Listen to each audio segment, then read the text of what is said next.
Clairement, pour un Parisien comme moi, je dirais ça n'a rien à voir. C'est deux mondes totalement différents. C'est-à-dire qu'on a un monde qui est plein de vie et plein d'animation, qui est Paris, et on a un monde autour qui est plus un monde qu'on appelle un monde dortoir. C'est-à-dire qu'on vient travailler à Paris et ensuite on va dormir dans sa banlieue. Donc ce qui fait que quelque part l'état d'esprit est extrêmement différent. Donc ça n'a rien à voir. Par contre, pour les gens de banlieue, quelqu'un de banlieue va peut-être dire « j'habite Paris ». En disant Paris, c'est l'ensemble, c'est tout le tour. Ce qui n'est pas la vérité. Mais lui, il est capable de se revendiquer comme étant parisien. Valable pour la banlieue, c'est-à-dire qu'en fait, vous allez avoir tous les quartiers ouest de la banlieue, donc tout l'ouest de ce côté-là, qui sont des quartiers riches, chers, où il y a ce qu'on appelle les bobos en France, c'est-à-dire les bourgeois bohèmes, c'est-à-dire des gens qui ont de l'argent, pas suffisamment pour vivre à Paris, mais suffisamment pour vivre dans ce quartier de banlieue. Et ensuite, vous avez vraiment le quartier, les quartiers pauvres, c'est plutôt tout le nord et tout l'est de Paris. Le sud étant aussi mixte. Mais vraiment, il y a une très grande disparité, ne serait-ce qu'entre les villes, entre les quartiers.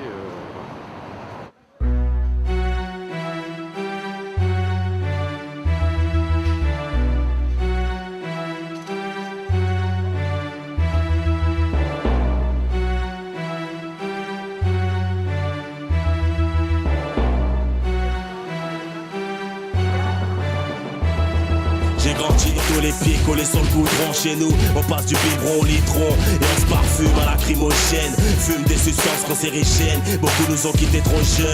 La rue, c'est un cul-de-sac. Y a des bons, des mauvais côtés. Quand tu fais beau, c'est barbac à volonté.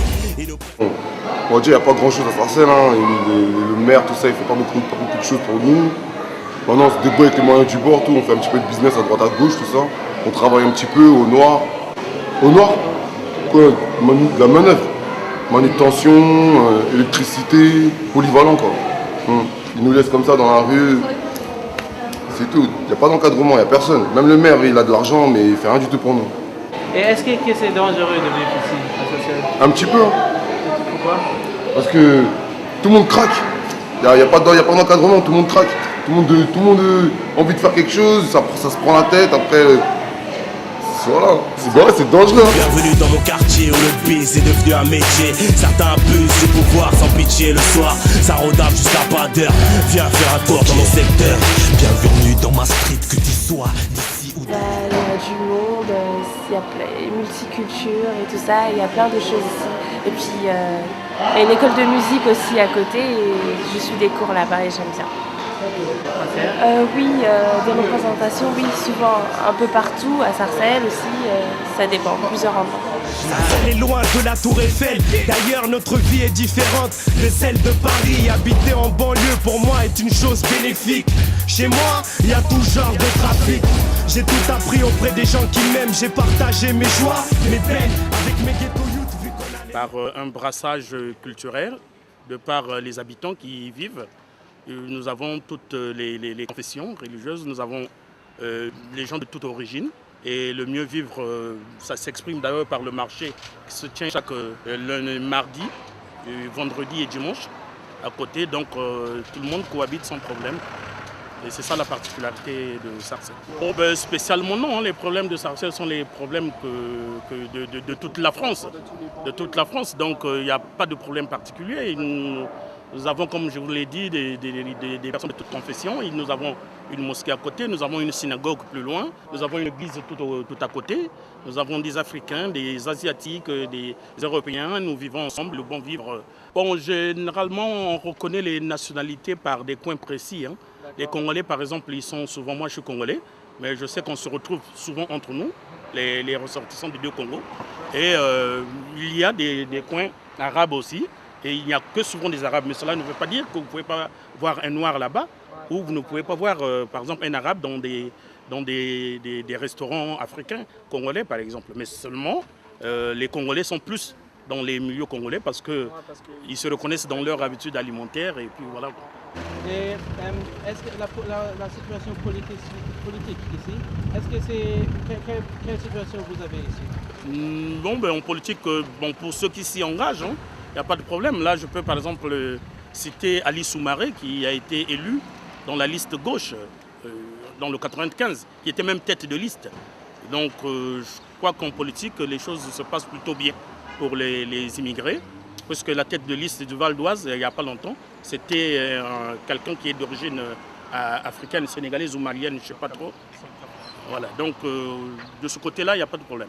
Il y a un vrai brassage au niveau de la politique et au niveau culturel. Ils ne travaillent pas dans la même ville. Ouais, donc, la preuve, c'est que devant la gare de Sarcelles le matin, c'est plein. Donc ça veut dire que les gens ils partent souvent plus ailleurs travailler qu'ici. Parce que Sarcelles n'a pas de zone industrielle en tant que telle. Donc ce n'est pas une ville qui représente beaucoup d'opportunités de ce côté-là.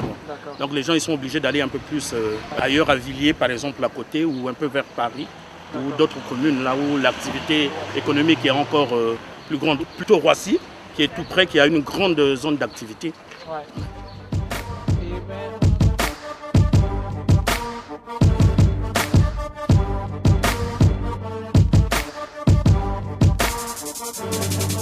Ambiance négro, on dit quoi pour tous les frères qui galèrent sur le terre, on continue toujours à faire nos affaires, faire 95, on va tous les faire. Die vorigen Interviews verdanken wir Marvin, der in Sarcelles lebt und sich uns als Begleiter anbot. Davor war niemand bereit gewesen, mit uns zu sprechen und uns war sogar angedroht worden, das Aufnahmegerät kaputt zu machen und die Polizei zu rufen. Doch mit Marvin klappt nun alles. Wir fühlen uns bald willkommen und haben sogar das Glück, einen Nachmittag mit der Band Vendroit Ambiance zu verbringen. Je n'ai jamais touché à la drogue, jamais fumé, je ne bois pas d'alcool. Mais tout ce qui concerne la violence, ouais, j'ai fait partie d'un groupe. On était réputé pour être très très violent, on se battait contre différentes cités. Mais après avec l'âge, on a su mûrir, on a su abandonner ce genre de choses, tu vois.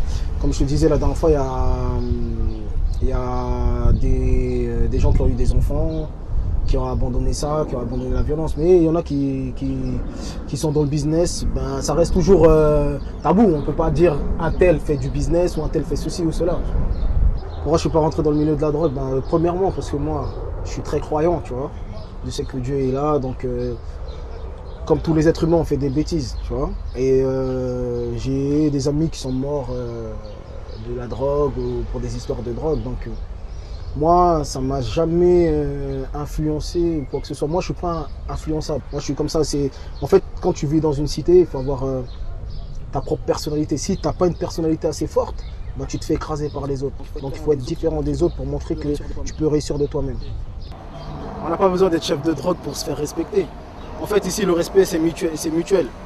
Aujourd'hui, on peut voir un jeune, plus jeune que moi, je vais le respecter pour des choses qu'il fait. Et lui va me respecter en retour parce que moi j'ai fait des trucs ici que certaines personnes ne feront jamais dans leur vie, tu vois. Mais le respect c'est instauré dans les lois de la cité. S'il n'y a pas de respect pour les aînés, il n'y a pas de respect pour les anciens, c'est pas bon. Tu vois, nous, quand on a grandi, on nous a enseigné le respect. Moi, par exemple, mes aînés, je les respecte. Tu vois, il y a des gens qui sont au-dessus de moi que je respecte. Et les petits, ainsi de suite. C'est une valeur qu'on inculque aux jeunes. Tu vois, c'est différentes générations qui sont passées par là. Tu vois. Sarcelles, c'est réputé pour être dangereux.